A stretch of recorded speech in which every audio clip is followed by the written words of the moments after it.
നമസ്കാരം. നമ്മൾ ഇന്ന് എജുബിയുടെ പുതിയൊരു ഇംഗ്ലീഷ് വീഡിയോ ആയിട്ട് വന്നേക്കാണ്. അപ്പോൾ നമ്മൾ ഇന്നത്തെ സെഷനിൽ നമ്മൾ നോക്കുന്നത് ഗ്രാമറിൻ്റെ വളരെ ഇമ്പോർട്ടൻ്റ് ആയിട്ടുള്ള കുറച്ച് റൂൾസ് ആയിട്ടാണ്. അപ്പോൾ റൂൾസ് നമ്മൾ ഒരുപാട് റൂൾസ് ഉണ്ട് അല്ലേ, മോർ ദാൻ 100 റൂൾസ് നമുക്ക് പഠിക്കാനുണ്ട്. അപ്പോൾ നമ്മൾ ഓരോരോ പാർട്ടായിട്ടായിരിക്കും നമ്മൾ നോക്കുന്നത്. അപ്പോൾ ഈ ഒരു സെഷനിൽ 10 റൂൾസ് ആയിരിക്കും നമ്മൾ കാണുന്നത്. ഓക്കെ, അപ്പോൾ ഗ്രാമറിൻ്റെ പല ഏരിയയിൽ നിന്നുള്ള, അതായത് നമുക്ക് ആർട്ടിക്കിൾസ് ബേസ് ചെയ്തിട്ടുള്ളതുണ്ട്, നൗൺ ഉണ്ട്, അതുപോലെ തന്നെ പ്രോനൗൺ, അഡ്ജക്റ്റീവ്, അഡ്വേർബ്, പ്രിപ്പോസിഷൻ, ഇങ്ങനെ എല്ലായിടത്തു നിന്നുള്ള കുറച്ച് റൂൾസ് ആയിരിക്കും നമ്മൾ നോക്കുന്നത്. ഓക്കെ, അപ്പോൾ നമുക്ക് ഏതായാലും നമ്മുടെ സെഷൻ സ്റ്റാർട്ട് ചെയ്യാം. സോ ഫസ്റ്റ് നമ്മൾ നോക്കുന്നത് നമ്മുടെ സബ്ജക്ട് വെർബ് എഗ്രിമെൻറ്റുമായിട്ട് റിലേറ്റഡ് ആയിട്ടുള്ളൊരു റൂളാണ്. അപ്പോൾ ഈ സബ്ജക്ട് വെർബ് എഗ്രിമെൻറ്റ് റൂൾ എന്താണെന്ന് നമുക്കൊന്ന് കണ്ടു നോക്കാം.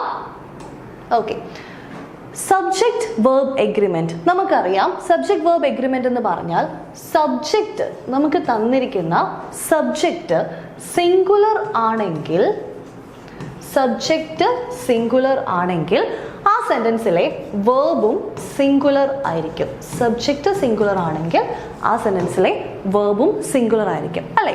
അത് തന്നെയാണ് നമ്മൾ ഈ ഒരു റൂളിൽ പറയുന്നത്. ബേസിക് ആയിട്ട് ഗ്രാമറിൽ ഏറ്റവും ബേസിക് ആയിട്ടുള്ള ഒരു റൂളാണ് ഈ നമ്മളിവിടെ സ്റ്റേറ്റ് ചെയ്യുന്നത്. സബ്ജക്റ്റ് സിംഗുലർ ആണെങ്കിൽ വേർബ് സിംഗുലർ ആയിരിക്കും. അങ്ങനെയാണെങ്കിൽ സബ്ജക്റ്റ് പ്ലൂറൽ ആണെങ്കിൽ, സബ്ജക്റ്റ് പ്ലൂറൽ ആണെങ്കിൽ എന്ത് വരും? വേർബും പ്ലൂറൽ ആയിരിക്കും. ഇതാണ് നമ്മുടെ ബേസിക് സബ്ജക്റ്റ് വേർബ് എഗ്രിമെന്റ് എന്ന് പറയുന്നത്. ബേസിക് ആയിട്ടുള്ള സബ്ജക്റ്റ് വേർബ് എഗ്രിമെന്റ് ഇതാണ്. സബ്ജക്റ്റ് സിംഗുലർ ആണെങ്കിൽ വേർബ് സിംഗുലർ, സബ്ജക്റ്റ് പ്ലൂറൽ ആണെങ്കിൽ വേർബ് പ്ലൂറൽ. ഓക്കെ, നമുക്ക് കുറച്ച് എക്സാമ്പിൾസും കൂടെ നോക്കാം അല്ലേ.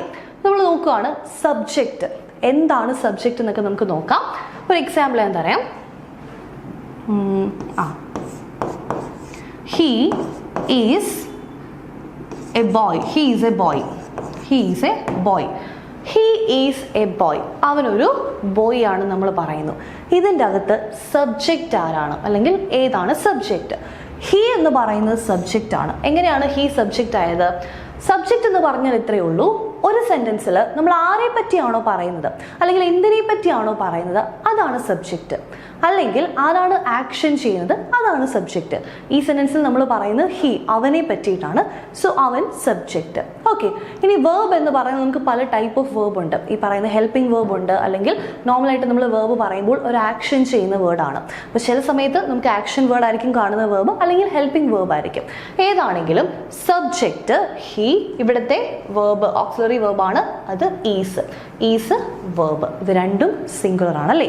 അപ്പോൾ സബ്ജക്റ്റ് സിംഗുലർ ആണെങ്കിൽ എന്താണ്, നമ്മുടെ വേർബും സിംഗുലർ ആയിരിക്കും. ഒരു എക്സാമ്പിൾ നമുക്ക് നോക്കാം. പ്ലൂറലിന്റെ എക്സാമ്പിൾ നമ്മൾ കണ്ടില്ല അല്ലേ. പ്ലൂറലിന്റെ എക്സാമ്പിൾ നോക്കാം. They are playing. They are playing. They are playing. ഈ സെന്റൻസ് എടുത്തു കഴിഞ്ഞാൽ സബ്ജക്റ്റ് എന്താണ്? ദേ ആർ പ്ലേയിങ്, അവരെ പറ്റിയാണ് പറയുന്നത്. സോ ദേ എന്ന് പറയുന്നത് സബ്ജക്റ്റ്, ആർ എന്ന് പറയുന്നത് വേർബ്. രണ്ടും പ്ലൂറൽ ആണ്. സബ്ജക്റ്റ് പ്ലൂറൽ ആയതുകൊണ്ട് വേർബും നമ്മൾ പ്ലൂറൽ ആയിട്ട് എടുത്തു.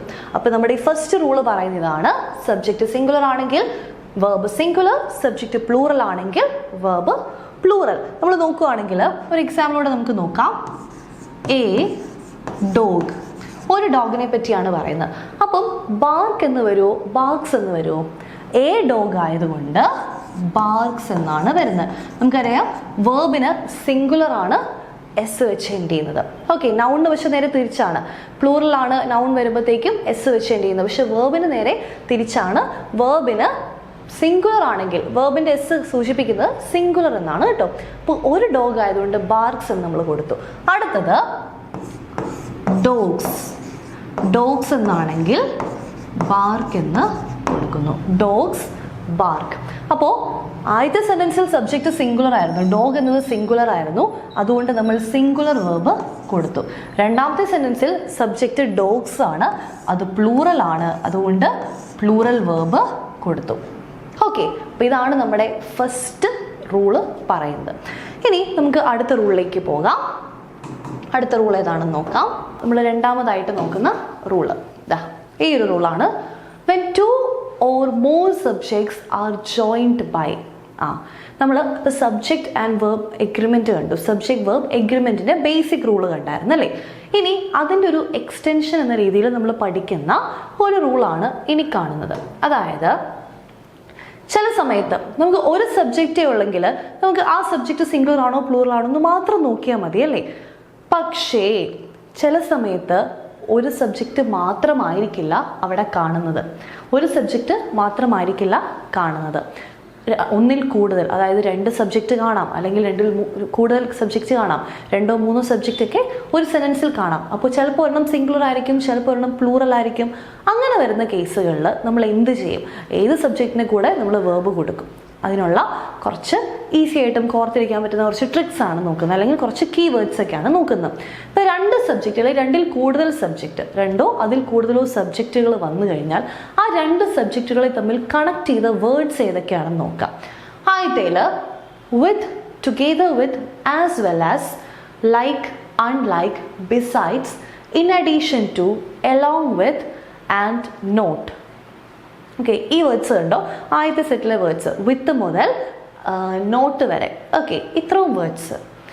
ഈ വേർഡ്സിൻ്റെയൊക്കെ ഒരു പ്രത്യേകത, അതായത് in addition to, along with എന്നുവരെയുള്ള വേർഡ്സിൻ്റെ ഒരു പ്രത്യേകത എന്ന് പറഞ്ഞാൽ ആ വേർഡ്സ് ഒക്കെ അതായത് 2 സബ്ജക്റ്റിനെയും ഒരുമിച്ച് ഹോൾഡ് ചെയ്യുന്നു എന്ന മീനിങ്ങിൽ വരുന്നതാണ് അല്ലേ. ഫസ്റ്റ് സബ്ജക്റ്റും സെക്കൻഡ് സബ്ജക്റ്റും ടുഗെദർ വിത്ത്, ഒരുമിച്ച്, അല്ലെങ്കിൽ ആദ്യത്തെ സബ്ജക്റ്റ് ചെയ്യുന്നത് പോലെ തന്നെ, അല്ലെങ്കിൽ ലൈക്ക് അതുപോലെ തന്നെ, അല്ലെങ്കിൽ അൺലൈക്ക്, ബിസൈഡ്സ്, അല്ലെങ്കിൽ ഇൻ അഡീഷൻ ടു, ഇങ്ങനത്തെ സബ്ജക്റ്റുകളുടെ പ്രത്യേകത എന്ന് പറഞ്ഞാൽ ഇതെല്ലാം ഒരുമിച്ച് നിൽക്കുന്നു എന്ന മീനിങ് ആണ് അല്ലേ. ഫസ്റ്റ് സബ്ജക്റ്റിൻ്റെ കൂടെ സെക്കൻഡ് സബ്ജക്റ്റ്, അങ്ങനെ വരുന്ന മീനിങ്ങിൽ വരുന്ന സബ്ജക്റ്റുകൾ, അല്ലെങ്കിൽ അങ്ങനെ മീനിങ്ങിൽ വരുന്ന കണക്റ്റേഴ്സ് വന്നു കഴിഞ്ഞാൽ നമ്മൾ എപ്പോഴും ഫസ്റ്റ് സബ്ജക്റ്റിനെ മാത്രം നോക്കാം. ഇങ്ങനെ അതായത് 2 സബ്ജക്റ്റുകൾ ഒരുമിച്ച് നിൽക്കുന്നു, ടുഗെദർ, ആസ് വെൽ ആസ്, ഇങ്ങനത്തെ കണക്റ്റേഴ്സ് വന്നു കഴിഞ്ഞാൽ ആദ്യത്തെ സബ്ജക്റ്റ് ഏതാണെന്ന് നമ്മൾ നോക്കാം. ഫസ്റ്റ് സബ്ജക്റ്റ് സിംഗുലർ ആണെങ്കിൽ അവിടെ നമ്മൾ സിംഗുലർ വേർബ് കൊടുക്കുക. ഫസ്റ്റ് സബ്ജക്റ്റിനായിരിക്കണം അവിടെ നമ്മൾ ഇമ്പോർട്ടൻസ് കൊടുക്കേണ്ടത്. ഫസ്റ്റ് സബ്ജക്റ്റ് അത് സിംഗുലർ ആണെങ്കിൽ verb singular, first subject plural ആണെങ്കിൽ അവിടുത്തെ വേർബ് പ്ലൂറൽ. അടുത്ത connectors rather than, no less than, expect, nothing but, the verb is according to the first subject. ഇതും ഇവിടെ കിടപ്പുണ്ട്. rather than, not, rather than, no less than, expect, nothing but the verb. ഇവിടെയൊക്കെ എന്താണ്? ഇതൊക്കെ 2 സബ്ജക്റ്റുകൾ അല്ലെങ്കിൽ അവിടെ തന്നിരിക്കുന്ന കണക്റ്റേഴ്സ് തന്നെ നമുക്ക് കാണാൻ പറ്റും 2 വേർഡ്സിൽ കൂടുതൽ അല്ലെങ്കിൽ 2 വേർഡ്സ് ഒക്കെ ആയിട്ട് വരുന്നതാണ്. അപ്പോൾ ഇങ്ങനത്തെ കണക്റ്റേഴ്സ് വന്നാൽ ആദ്യത്തെ തന്നെ കണ്ടിന്യൂവേഷൻ ആണ് നമ്മൾ ഇവിടെയും കാണുന്നത്. സോ ഈ പറയുന്ന 2 സബ്ജക്റ്റുകൾ ഇങ്ങനെ വന്നാൽ ഈ കണക്റ്റേഴ്സ് വെച്ചിട്ടാണ് കണക്ട് ചെയ്യുന്നതെങ്കിൽ അവിടെ നമ്മൾ യൂസ് ചെയ്യേണ്ടത് നമ്മുടെ ഫസ്റ്റ് സബ്ജക്റ്റ് ആണ്. ഫസ്റ്റ് സബ്ജക്റ്റിനെ ഡിപ്പെൻഡ് ചെയ്തിരിക്കും അവിടുത്തെ വേർബ്. ഇനി however, when the subjects are connected by not only but also neither nor, either or, none but, the verb is according to the nearest subject. അതായത് നമ്മൾ ബാക്കി സബ്ജക്റ്റുകളിലേക്ക് കണ്ടിട്ട് പറഞ്ഞു ഫസ്റ്റ് സബ്ജക്റ്റ്, ഇങ്ങനത്തെ കണക്റ്റേഴ്സ് 2 സബ്ജക്ട്സിനെ കണക്ട് ചെയ്താൽ അവിടെ നമ്മൾ യൂസ് ചെയ്യേണ്ടത് ഫസ്റ്റ് സബ്ജക്റ്റ് ആണെന്ന് കണ്ടു. പക്ഷേ ഈ പറയുന്ന not only but also, neither nor, ഈ നൈദർ നോറും ഐദർ ഓറും ഒന്ന് ശ്രദ്ധിക്കണം. നൈദർ തന്നെ വന്നാലോ അല്ലെങ്കിൽ ഐദർ തന്നെ വന്നാലോ ഈ റൂൾ അല്ല നമ്മൾ യൂസ് ചെയ്യുന്നത്. ഓക്കെ, ഈ ഒരു പെയറിൽ മാത്രമാണ് നമ്മൾ ഇത് പറയുന്നത്.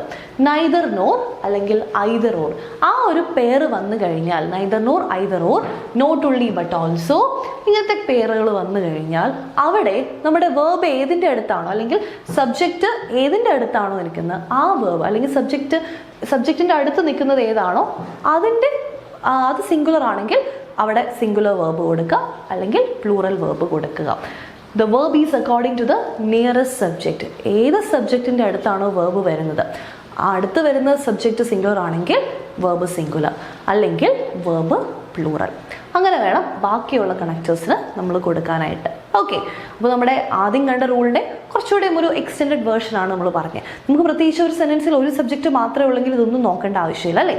പക്ഷെ ഇവിടെ ഒന്നിൽ കൂടുതൽ സബ്ജക്റ്റ് വരുമ്പോഴാണ് നമ്മൾ ഈ ഇടയ്ക്ക് ആ സബ്ജക്റ്റുകളെ കണക്ട് ചെയ്തിരിക്കുന്ന കണക്റ്റേഴ്സ് ആരൊക്കെയാണെന്ന് കണ്ടു നോക്കുന്നത്. ഓക്കെ, ഇനി അടുത്തതിലേക്ക് നമുക്ക് പോകാം. അടുത്ത റൂള് നമ്മുടെ ഫ്യൂവിൻ്റെയും ലിറ്റിലിൻ്റെയും ഒരു യൂസസ് ആണ്. ഇത് ഡിഫറൻസ് എന്താണ് അല്ലെങ്കിൽ ഇതിന് തമ്മിലുള്ള സിമിലാരിറ്റി എന്താണ്, അത് നമുക്ക് പലർക്കും കൺഫ്യൂഷൻ ഉള്ളൊരു കാര്യമാണ് അല്ലേ. അപ്പോൾ അതെന്താണെന്ന് നമുക്ക് നോക്കാം. Few is used for numbers. നമ്മളൊരു സ്പെസിഫിക് ആയിട്ടൊരു നമ്പർ ഉണ്ട്. ഇപ്പോൾ ഒരു കൗണ്ട് ചെയ്യാൻ പറ്റുന്ന പോലെ നമുക്ക് നമ്മളിപ്പോൾ പറയുകയാണ് കേക്ക് അല്ലെങ്കിൽ biscuit, bottle, few bottles are there.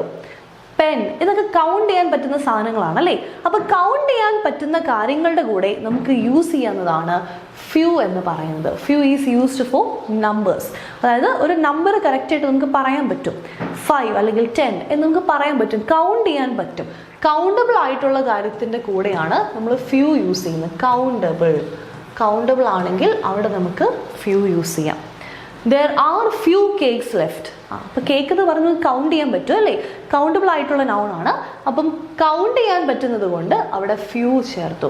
There are little cake left എന്ന് നമുക്ക് പറയാൻ പറ്റില്ല, there are few cakes left എന്ന് പറയാൻ പറ്റും.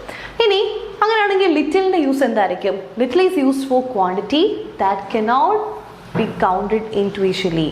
നമുക്ക് ഇൻഡിവിജ്വലായിട്ട് കൗണ്ട് ചെയ്യാൻ പറ്റാത്ത കാര്യങ്ങളിലാണ് നമ്മൾ എന്ത് യൂസ് ചെയ്യുന്നത്? ലിറ്റിൽ യൂസ് ചെയ്യുന്നത്. A little water in the glass, A few water എന്ന് പറയാൻ പറ്റില്ല. ലിറ്റിൽ വാട്ടർ എന്ന് പറയുന്നത് ഒരു അൺകൗണ്ടബിൾ ആയിട്ടുള്ള നൗൺ ആണ്. അൺകൗണ്ടബിൾ നമുക്ക് പറയാം, ഈ പറയുന്ന ലിക്വിഡ് ആയിട്ടുള്ള എല്ലാ മിൽക്ക്, അതുപോലെ ബ്ലഡ്, ഇതൊക്കെ അൺകൗണ്ടബിൾ ആണ്. പിന്നെ ഷുഗറും റൈസും ഒക്കെ എന്താണ്? അൺകൗണ്ടബിൾ ആണ്. എ ഫ്യൂ ഷുഗർ അല്ല, ലിറ്റിൽ ഷുഗർ. ഓക്കെ, അപ്പം ഫ്യൂവും ലിറ്റിലും തമ്മിലുള്ള ഡിഫറൻസ് മനസ്സിലാക്കി വെക്കുക. ലിറ്റിൽ നമ്മൾ യൂസ് ചെയ്യുന്നത് കൗണ്ട് ചെയ്യാൻ പറ്റാത്ത കാര്യങ്ങളുടെ കൂടെയാണ്, അൺകൗണ്ടബിളിൻ്റെ കൂടെയാണ്. അൺകൗണ്ടബിൾ ആയിട്ടുള്ള വേർഡ്സ് അല്ലെങ്കിൽ കൗണ്ട് ചെയ്യാൻ പറ്റില്ല, അൺകൗണ്ടബിളിൻ്റെ കൂടെയാണ് നമ്മൾ ലിറ്റിൽ യൂസ് ചെയ്യുന്നത്. കൗണ്ടബിൾ നമ്മൾ യൂസ് ചെയ്യുന്നത് ഫ്യൂ എന്ന വേർഡിൻ്റെ കൂടെയാണ്, അല്ലെങ്കിൽ ഫ്യൂവിൻ്റെ കൂടെയാണ് കൗണ്ടബിൾ നമ്മൾ യൂസ് ചെയ്യുന്നത്. ഓക്കെ, ഇനി അടുത്ത റൂൾ എന്താണെന്ന് നമുക്ക് നോക്കാം. അഫക്റ്റും എഫക്റ്റും കാണാൻ ഒരുപോലെ ഇരിക്കും അല്ലേ, പക്ഷേ ഒരൊറ്റ ലെറ്റർ അങ്ങോട്ട് മാറിയെന്നേ ഉള്ളൂ, പക്ഷെ മീനിങ് ഡിഫറെൻ്റ് ആണ്. കംപ്ലീറ്റ് ആയിട്ട് ഡിഫറെൻ്റ് ആയിട്ടുള്ളൊരു 2 വേർഡ്സ് ആണ് അഫക്റ്റും എഫക്റ്റും എന്ന് പറയുന്നത്. നമുക്ക് നോക്കാം. ആദ്യം affect is a verb. Affect വേർബാണ്, നമ്മളെ അഫക്റ്റ് ചെയ്തു. നോക്കാം. Means influence or have an impact on. അതായത് നമ്മൾ ആരുടെയെങ്കിലും ഒരു ക്യാരക്ടർ അല്ലെങ്കിൽ ആരെങ്കിലും എന്തെങ്കിലും ചെയ്തു, അത് നമുക്ക് ചിലപ്പോൾ ഇപ്പം ആരുടെയും ഒരു പെരുമാറ്റം അത് നമ്മൾ അഫക്റ്റ് ചെയ്തു എന്ന് പറയുമ്പോൾ എന്താണ്? ചിലപ്പോൾ മാനസികമായി നമുക്ക് എന്തെങ്കിലും ബുദ്ധിമുട്ടുണ്ടായി കാണും, അഫക്റ്റ് ചെയ്തു അല്ലേ. അല്ലെങ്കിൽ ഹാവ് ആൻ ഇമ്പാക്റ്റ് ഓൺ. ചിലപ്പോൾ നമ്മൾ പറയും, ഈ പറയുന്ന പോലെ നമുക്ക് ഒരു ഇൻഫ്ലുവൻസ്. ഇപ്പം നമുക്കൊരു ചില മോട്ടിവേഷൻ സ്പീക്കേഴ്സ് ഒക്കെ ഉണ്ടല്ലേ, അപ്പോൾ അവരുടെ ഏതെങ്കിലും ഒരു ടോക്കൊക്കെ കേൾക്കുമ്പോഴത്തേക്കും നമ്മൾ പറയും അത് നമ്മളെ ഇൻഫ്ലുവൻസ് ചെയ്തു, അത് നമ്മളെ എഫക്റ്റ് ചെയ്യുകയാണ് ചെയ്തത്. അപ്പോൾ നമ്മൾ പറയും ഓക്കെ അത് എന്നെ പേഴ്സണലായിട്ട് ഒരുപാട് എഫക്റ്റ് ചെയ്തു എന്ന് പറയും. എന്ന് വെച്ചാൽ എന്താണ്? എനിക്ക് അതിനൊരു ഇമ്പാക്റ്റ് ഉണ്ടായി, ഓക്കെ, അല്ലെങ്കിൽ അതെന്നെ ഇൻഫ്ലുവൻസ് ചെയ്തു. Continuous attack of asthma has affected his health. അവിടെ എന്താണ്? കണ്ടിന്യൂസ് ആയിട്ട് ആസ്മ വന്നുകൊണ്ട് ഹെൽത്ത് വീക്കായി, അവിടെ ഒരു ഇൻഫ്ലുവൻസ് ഉണ്ടായി അല്ലേ. യെസ്, അപ്പോൾ അഫക്റ്റ് എന്ന് പറഞ്ഞാൽ ഒരു ഇൻഫ്ലുവൻസ് അല്ലെങ്കിൽ ഒരു ഇമ്പാക്റ്റ് ഉണ്ടാകുക, അഫക്റ്റ് ചെയ്യുക. ഇപ്പോൾ നമുക്ക് അസുഖങ്ങളുടെ കാര്യത്തിന് നമ്മൾ പറയുന്നത് അഫക്റ്റ് എന്നാണ്, എഫക്റ്റ് അല്ല, അഫക്റ്റ് എന്നാണ് നമ്മൾ പറയുന്നത്. അവിടെ ഒരു ഇൻഫ്ലുവൻസ് അല്ലെങ്കിൽ ഒരു ഇമ്പാക്റ്റ് ഉണ്ടാകുന്നതിനാണ് അഫക്റ്റ് എന്ന് പറയാം. അടുത്തത് എഫക്റ്റ് ആണ്. എഫക്റ്റ് നൗൺ ആണ്, അഫക്റ്റ് വേർബും. അതല്ല നമുക്ക് അറിയേണ്ട ഡിഫറൻസ്, വേർബും നൗണും ആണെന്നുള്ളതല്ല നമ്മൾ അറിയേണ്ടത്. എഫക്റ്റ് എന്ന് പറയുമ്പോൾ to refer to change which is a result or consequence of an action or other cause. എന്തെങ്കിലും കാരണത്തിന് നമ്മൾ പറയും അനന്തരഫലമായി, അല്ലെങ്കിൽ എന്തെങ്കിലും ഒരു കാര്യം ചെയ്തതിൻ്റെ ഫലമായിട്ട് എന്തെങ്കിലും ഒരു കാര്യത്തിൻ്റെ റിസൾട്ടായിട്ട് വരുന്നതിനാണ് എഫക്റ്റ് എന്ന് പറയുന്നത്. അത് എന്തെങ്കിലും ഒരു പെർട്ടിക്കുലർ ആയിട്ടുള്ള റീസൺ കാണും, അതിൻ്റെ എഫക്റ്റ്, അല്ലെങ്കിൽ എന്തെങ്കിലും ഒരു കോസ് കാണും, ആ കോസിൻ്റെ എഫക്റ്റ് ആണിത്. എന്തെങ്കിലും അവിടെ നടന്നു, ചിലപ്പോൾ അതിൻ്റെ കോൺസിക്വൻസ് എന്തെങ്കിലും ആയിരിക്കും. ഓക്കെ, ഇപ്പോൾ നമ്മൾ നന്നായിട്ട് അല്ലെങ്കിൽ ഇപ്പോൾ ക്ലാസ്സിലൊക്കെ ശ്രദ്ധിക്കാണ്ടിരുന്നു, അതിൻ്റെ കോൺസിക്വൻസ് എന്താണ് നമുക്ക് പഠിപ്പിച്ചൊന്നും മനസ്സിലായില്ല, അല്ലെങ്കിൽ എന്തെങ്കിലും നമ്മൾ തെറ്റ് ചെയ്തു, അതിൻ്റെ കോൺസിക്വൻസ് എന്ന് നമ്മൾ പറയില്ലേ, അതിനാണ് എഫക്റ്റ് എന്ന് പറയുന്നത്. Excessive hard work in life had adverse effect on her health. എന്താണ്? വളരെ ചില വർക്ക് ഹോളിക് ആയിട്ടൊക്കെ ഉള്ള ആൾക്കാരുണ്ടല്ലേ, എപ്പോഴും വർക്ക് ചെയ്തുകൊണ്ടിരിക്കും, ഒരു റെസ്റ്റും കൊടുക്കാണ്ട് ഫുൾ ടൈം അവർ ബോഡിയോടും അവരുടെ സ്വന്തം ബോഡിയോടും പിന്നെ മൈൻഡിനോടും ഒക്കെ ചെയ്യുന്ന ഒരു തെറ്റാണല്ലേ. നമ്മൾ വർക്ക് ചെയ്യണം, പക്ഷെ അതനുസരിച്ച് നമ്മുടെ ബോഡിക്ക് റെസ്റ്റും കൊടുക്കണം അല്ലേ, ബോഡിക്കും മൈൻഡിനും ഒക്കെ റെസ്റ്റും കൊടുക്കണം.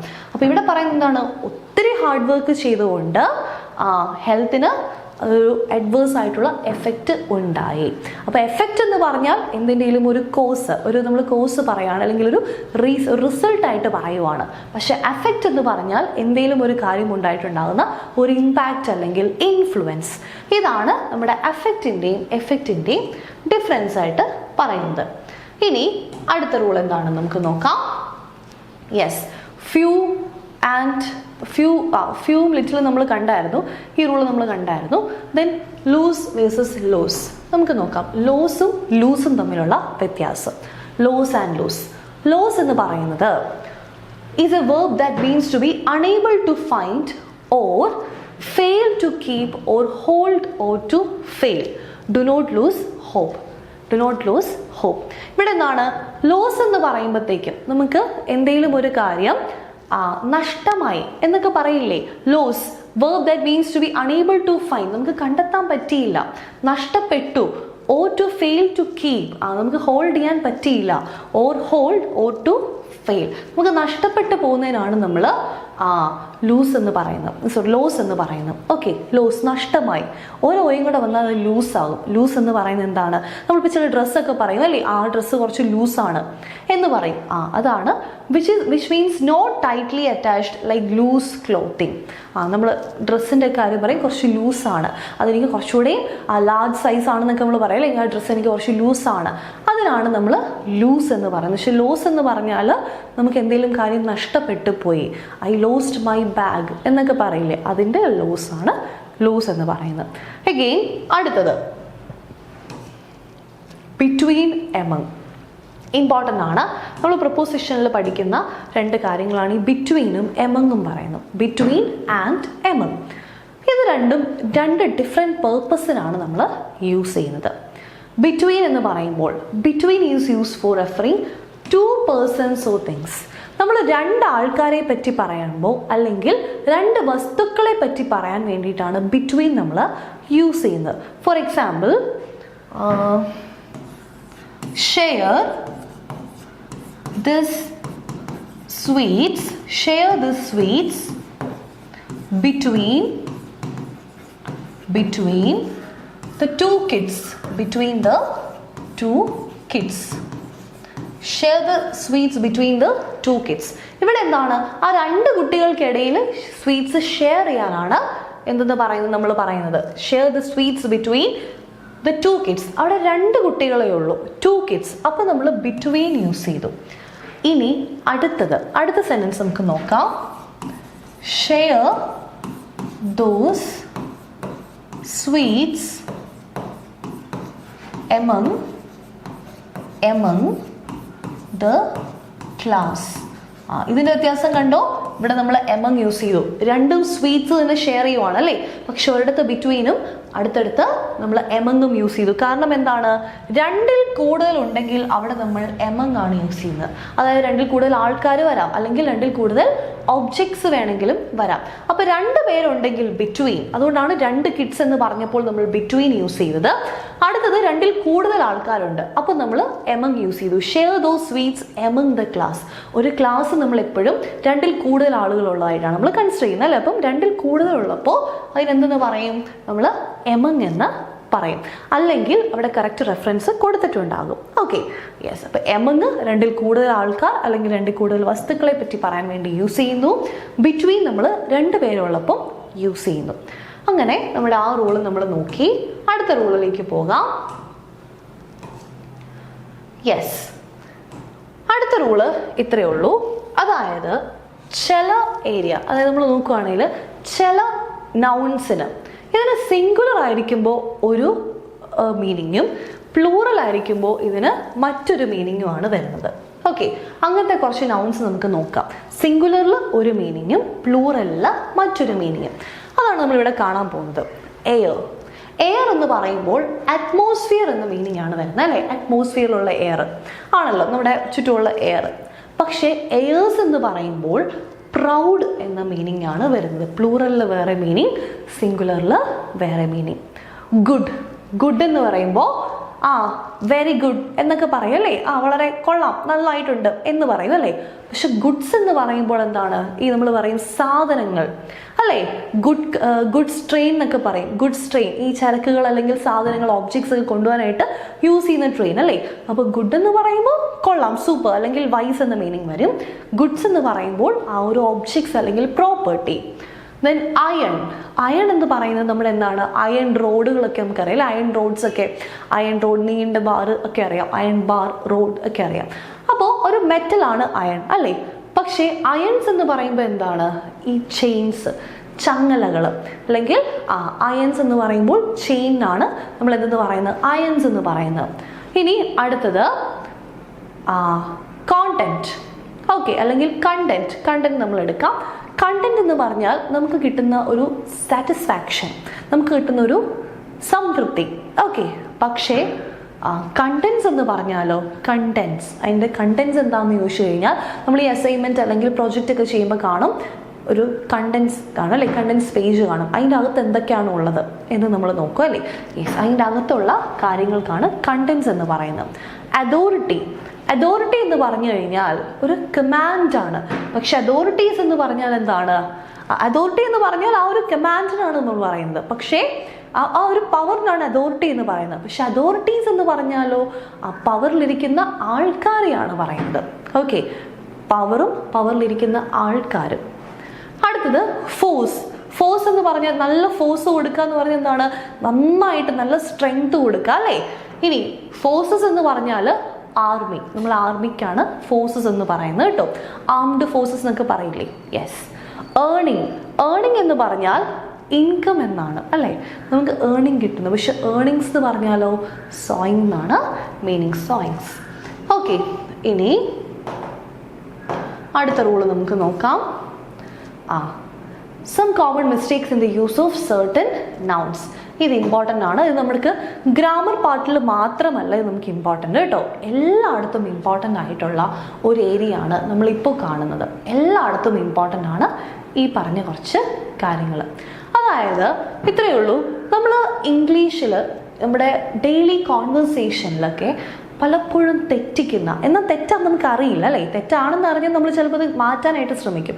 പക്ഷെ ഇത് തെറ്റാണെന്ന് അറിയാതെ എന്നാൽ പലരിൽ നിന്നും കേട്ടും അല്ലെങ്കിൽ സ്വന്തമായി പഠിച്ചുമൊക്കെ നമ്മൾ തെറ്റായി പറയുന്ന കുറച്ച് കാര്യങ്ങളാണ് നമ്മളിവിടെ കാണുന്നത്. ഫാമിലി മെമ്പേഴ്സ് എന്ന് നമ്മൾ പറയില്ല, അത് തെറ്റാണ്. ഫാമിലി മെമ്പേഴ്സ് അല്ല, മെമ്പേഴ്സ് ഓഫ് ഫാമിലി അല്ലെങ്കിൽ മെമ്പേഴ്സ് ഓഫ് ദ ഫാമിലി എന്നാണ് പറയാം. അവരെൻ്റെ ഫാമിലി മെമ്പേഴ്സ് എന്നല്ല, they are the members of the family അല്ലെങ്കിൽ മെമ്പേഴ്സ് ഓഫ് മൈ ഫാമിലി എന്ന് പറയും. ഫാമിലി മെമ്പേഴ്സ് തെറ്റാണ്, മെമ്പേഴ്സ് ഓഫ് ഫാമിലി ആണ് കറക്റ്റ്. മാത്തമെറ്റിക്സ് ടീച്ചർ, അതെൻ്റെ മാത്സ് ടീച്ചറാണേ എന്ന് പറയും അല്ലേ, തെറ്റാണ്. Teacher of mathematics, English teacher, physics teacher, തെറ്റാണ്. Teacher of English, teacher of physics എന്നാണ് പറയുക. ഓക്കെ, ഇപ്പോൾ ഞാൻ പറയണ എൻ്റെ ടീച്ചർ എന്ന് പറയുന്ന പോലെ മാത്തമാറ്റിക്സ് എന്ന് പറയുന്ന ഒരു വ്യക്തിയല്ല അല്ലേ. മാത്തമാറ്റിക്സിൻ്റെ ടീച്ചർ എന്ന് നമുക്ക് പറയാൻ പറ്റില്ല. ടീച്ചർ ഓഫ് മാത്തമാറ്റിക്സ് എന്നേ നമുക്ക് പറയാൻ പറ്റുള്ളൂ. കസിൻ ബ്രദർ, കസിൻ സിസ്റ്റർ, നമുക്കറിയാം. കസിൻ ബ്രദർ എന്നോ കസിൻ സിസ്റ്റർ എന്നോ നമുക്ക് ഇംഗ്ലീഷ് ഗ്രാമറിൽ അങ്ങനെ ഒരു പ്രയോഗമില്ല. പിന്നെയോ കസിൻ എന്നേ പറയുള്ളൂ. കസിൻ ബ്രദർ എന്നോ കസിൻ സിസ്റ്റർ എന്നോ പറയില്ല. It's cousin brother. ലെക്ചർഷിപ്പ്, നമ്മൾ ലെക്ചറും ഷിപ്പും രണ്ടിടത്തല്ല എഴുതുന്നത്, ആ സ്പേസ് മാറ്റി ലെക്ചർഷിപ്പ് എന്നാണ് എഴുതുന്നത്. ബോർഡിംഗ് അല്ല, ബോർഡിംഗ് ഹൗസ്. നമ്മൾ പറയും ബോർഡിങ്ങിൽ ചേർത്തു എന്ന് പറയും.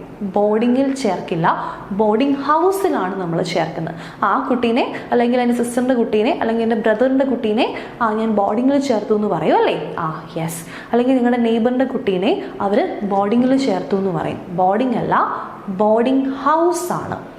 ബോർഡിങ്ങിൽ നമുക്ക് ചേർക്കാൻ പറ്റില്ല, ബോർഡിംഗ് ഹൗസിലാണ് നമുക്ക് ആൾക്കാരെ ചേർക്കാൻ പറ്റുള്ളൂ. ഓക്കെ, അപ്പോൾ നമ്മൾ തെറ്റായിട്ട് യൂസ് ചെയ്തുകൊണ്ടിരുന്ന കുറച്ച് സാധനങ്ങളാണ്, അത് മാറ്റുക.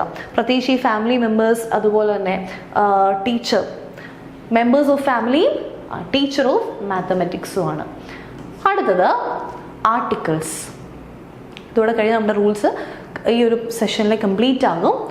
Articles are not used before the material noun or abstract noun.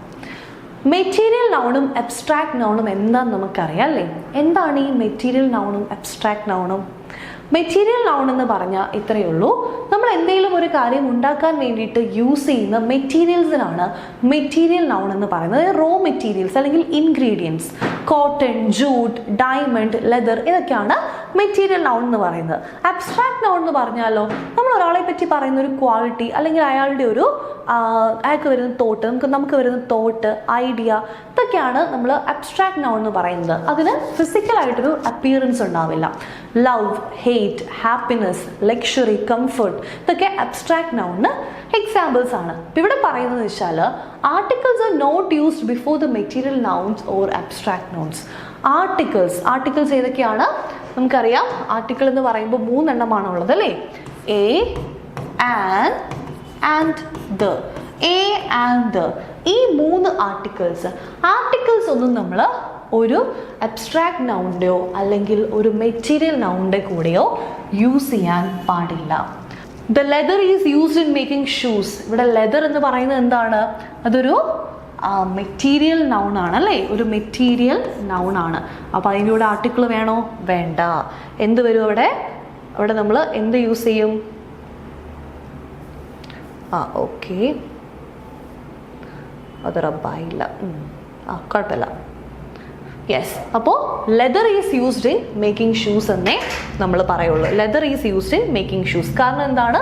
Material നൗണിൻ്റെ കൂടെയോ അബ്സ്ട്രാക്ട് നൗണിൻ്റെ കൂടെയോ നമ്മൾ ആർട്ടിക്കിൾസ് ഒന്നും യൂസ് ചെയ്യില്ല. അടുത്തത്, material noun and abstract nouns are not used in plurals. ഇതും ശ്രദ്ധിക്കേണ്ടതാണ്. നമ്മൾ കണ്ടു മെറ്റീരിയൽ നൗൺ എന്താണ്, അബ്സ്ട്രാക്ട് നൗൺ എന്താണെന്ന് കണ്ടല്ലേ? നമ്മൾ എന്തെങ്കിലും കാര്യം പുതിയതായിട്ട് ഉണ്ടാക്കാൻ വേണ്ടി യൂസ് ചെയ്യുന്നത് അല്ലെങ്കിൽ അതിന് വേണ്ടി ഉപയോഗിക്കുന്ന കാര്യങ്ങൾ, ആ മെറ്റീരിയൽസ് അല്ലെങ്കിൽ ഇൻഗ്രീഡിയൻസ്, അതാണ് നമ്മുടെ മെറ്റീരിയൽ നൗൺ എന്ന് പറയുന്നത്. നമ്മൾ കുറച്ച് എക്സാമ്പിൾസ് നോക്കിയായിരുന്നു അല്ലേ? Leather, honey, wool, jute, cotton, ഇതൊക്കെ മെറ്റീരിയൽ നൗൺസ് എക്സാമ്പിൾ ആണ്. അതുപോലെ അബ്സ്ട്രാക്ട് നൗൺ നമ്മൾ കണ്ടു. അബ്സ്ട്രാക്ട് നൗൺ എന്ന് പറയുമ്പോൾ ഫിസിക്കലായിട്ടൊരു ഫോം ഇല്ല, പക്ഷെ നമ്മൾ ഒരു ഒബ്ജക്റ്റ് ആയിട്ടല്ലേ കൺസിഡർ ചെയ്യുന്നു. ഫോർ എക്സാമ്പിൾ ലവ്, ഹേറ്റ്, അല്ലെങ്കിൽ സിൻസിയറിറ്റി, ലക്ഷറി, കംഫർട്ട്, ഇതൊക്കെ അബ്സ്ട്രാക്ട് നൗൺ എക്സാമ്പിൾ ആണ്. അപ്പോൾ ഈ അബ്സ്ട്രാക്ട് നൗൺസും അതുപോലെ തന്നെ മെറ്റീരിയൽ നൗണും നമുക്ക് ഈ പറയുന്ന പ്ലൂറൽ ഫോമിൽ യൂസ് ചെയ്യില്ല. ലെതേഴ്സ് എന്ന് പറയില്ല, അല്ലെങ്കിൽ വൂൾസ് എന്ന് പറയില്ല. ഹണീസ് അല്ലെങ്കിൽ ജൂട്ട്സ്, ഗോൾഡ്സ് എന്നൊന്നും നമ്മൾ പറയില്ല. ഇതിനൊന്നും പ്ലൂറൽ ഫോം ഇല്ല. The building is made up of BRICS and stones. ഇവിടെ ബ്രിക്സും സ്റ്റോൺസും മെറ്റീരിയൽ നൗൺ ആണ്. അപ്പം നമുക്ക് ഇവിടെ എന്ത് യൂസ് ചെയ്യാൻ പറ്റില്ല? ബ്രിക്ക് ആൻഡ് സ്റ്റോൺ എന്നേ പറയാൻ പറ്റുള്ളൂ. ബ്രിക്സ് ആൻഡ് സ്റ്റോൺസ് എന്ന് പറയാൻ പറ്റില്ല. Again, cares of all these necessary. Cares എന്ന് പറയുന്നത് അബ്സ്ട്രാക്ട് നൗൺ ആണ് അല്ലേ? അതൊരു അബ്സ്ട്രാക്റ്റ് ആയിട്ടുള്ള നൗൺ ആണ്. അപ്പം കെയേഴ്സ് അല്ല, കെയർ എന്നേ പറയാൻ പറ്റുള്ളൂ. അപ്പോൾ ഇത്രയും റൂൾസാണ് നമുക്ക് ഈ ഒരു സെഷനിൽ നമുക്ക് പഠിക്കാനുള്ളത്. ഈസിയാണ്, നമുക്ക് ജസ്റ്റ് നോക്കിക്കഴിഞ്ഞാൽ തന്നെ മനസ്സിലാവുന്ന ടൈപ്പ് കുറച്ച് സിമ്പിളായിട്ടുള്ള റൂൾസാണ്. വൺസ് ഗ്രാമർ കഴിഞ്ഞ് കഴിയുമ്പോൾ നമുക്കിങ്ങനെ കുറച്ച് റൂൾസ് പഠിക്കുന്നത് നല്ലതാണ്. മൊത്തത്തിലൊന്നൊരു റിവിഷൻ പോലെ ചെയ്യുകയും ചെയ്യും. നമ്മൾ അപ്പോൾ ഗ്രാമർ പഠിച്ചപ്പോൾ കാണാത്ത കുറച്ചുകൂടെയും റൂൾസ്, ഇമ്പോർട്ടൻ്റ് ആയിട്ടുള്ള റൂൾസ് നമ്മൾ ഇതിൽ കവർ ചെയ്യുകയും ചെയ്യും. ഓക്കെ, അപ്പോൾ അത്രയേ ഉള്ളൂ ഇന്നത്തെ ഒരു session. That's it. Thank you.